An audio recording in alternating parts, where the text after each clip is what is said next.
But seriously, the whole Professor Layton series is disarmingly depressing. As in, like, it draws you in with its cuteness. Well, not cuteness, but sort of these, like, calm, nice designs. Some great music and everything, and then it just fucking punches you in the face with all the sadness and death. There's a lot of death in the series. It takes a lot of puzzles to make Saul cry. Heading towards the ice age. Now we get to the ice age. Yeah. The planet is covered with ice. Well, That's a good transition, right, guys? That's the thing about it. It's just you wouldn't expect those types of games to be really overly sad, but the games just treat Professor Layton's life like a plaything. Like, seriously, Professor Layton, you would think when you first see him, he's like, oh yeah, this is a guy who totally has it all together, but no!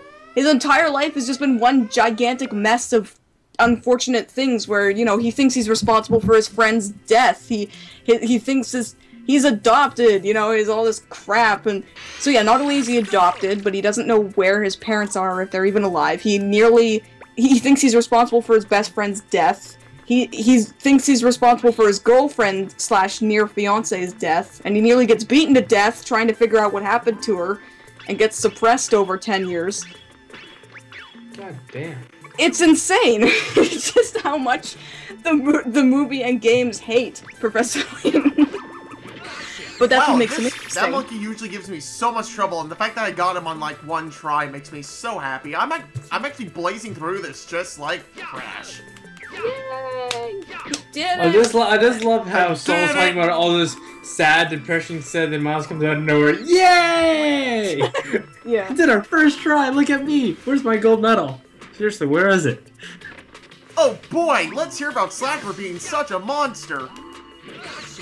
Oh, not only does the games and movie treat Professor Layton pretty shittily, but it also treats everyone else really shittily too.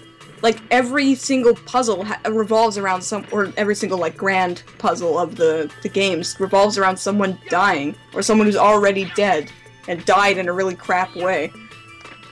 Especially the movie. The movie is really terrible to, Mr. I Whistler. didn't even know there was a movie. It's Professor Layton and the Eternal Diva. It takes place after The Last Spectre and before Miracle Mask.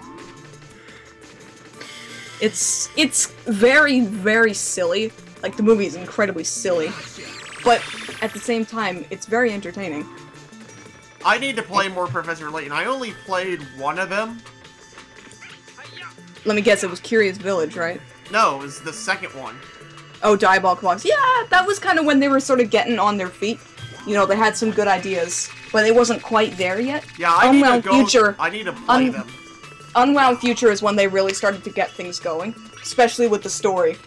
It was like, maybe I'll get an emulator and do the first one for Neon Cabaret, because it's impossible for us to do DS games without emulation.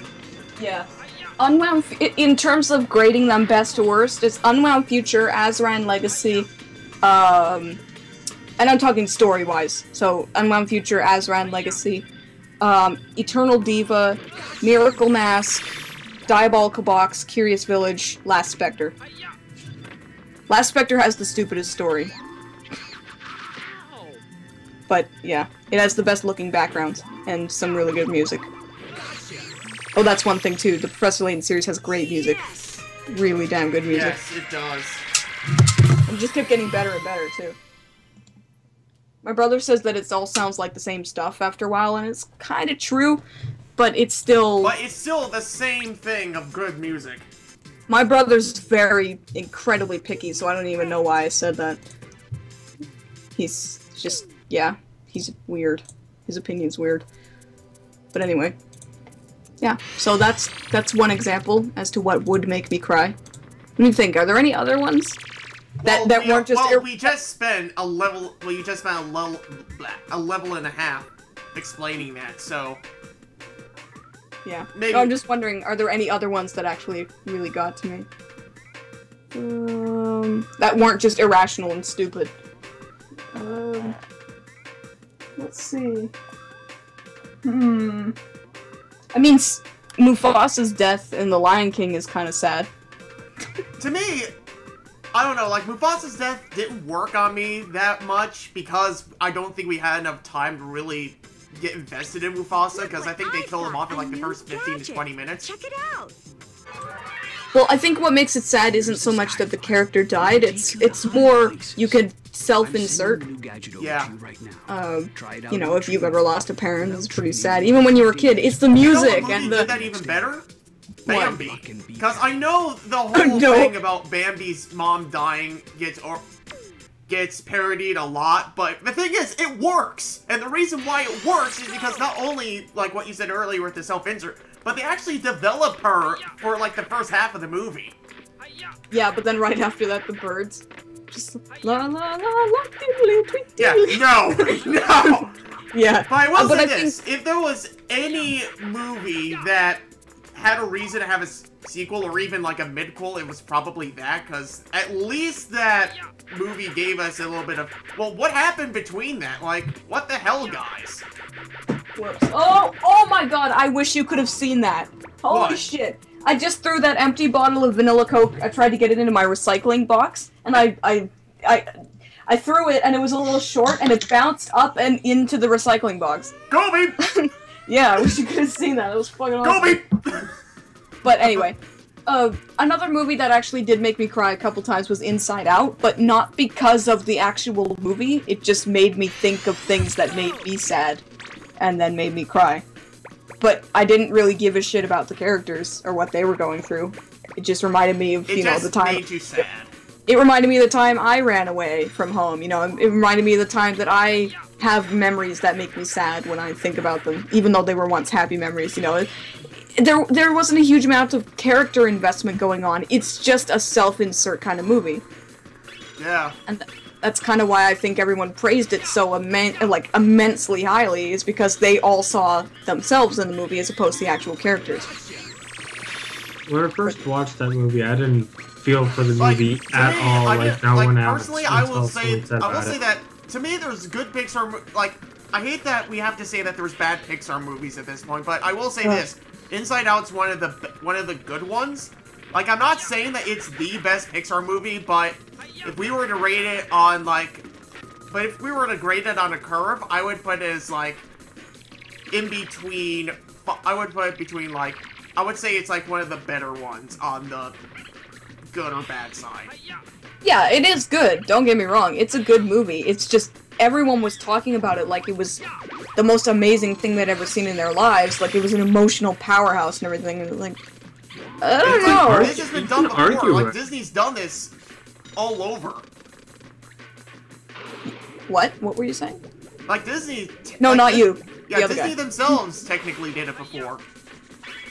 Well, yeah. No, I'm just saying is that everyone was saying that the characters were an emotional powerhouse, and it's like, they're really not. You know, you're kind of just... You can argue as if it is, especially from your point of view, because you have these emotions before. Yeah.